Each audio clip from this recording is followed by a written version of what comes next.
কোনো নিউজ তো ছড়ান না, একমাত্র যমুনা টিভি ছাড়া সব বাতাবি লেবু ছাড়েন, বাতাবি লেবু, বুঝছেন?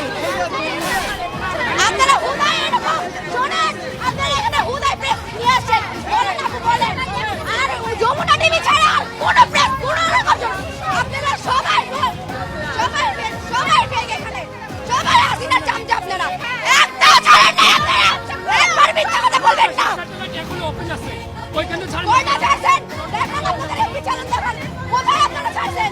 একমাত্র যমুনা টিভি ছাড়া কোনো রকম কোনো চ্যানেল ছাড়া নেই, ওই যে একমাত্র এই চ্যানেলটা ছাড়া কোনো লাগবে না, আমাদের কোনো কোটা দরকার নাই। মেয়েটা হচ্ছে মানুষের সবচেয়ে বড় কোটা। এখনই আপনার লাভ শোনেন, কোটা দিয়ে কি হবে? যদি মেয়েরা থাকে, কই অন্য দেশে তো কোটা দেয় না, বাংলাদেশে কেন কোটা থাকবে? আপনারা ভার্সিটির মানুষ, ভার্সিটির স্টুডেন্ট দেখেছেন, কলেজ আর হাই স্কুলের স্টুডেন্ট এখনো দেখেন নাই।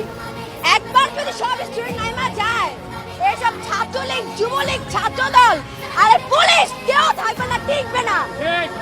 4 কোটি স্টুডেন্টদের সামনে এইসব কিছুই না, খালি কোনো ফ্যামিলি প্রবলেম বা এইসব গোলাগুলির কারণে শুধু হচ্ছে না, আর নামতে পারতেছে না।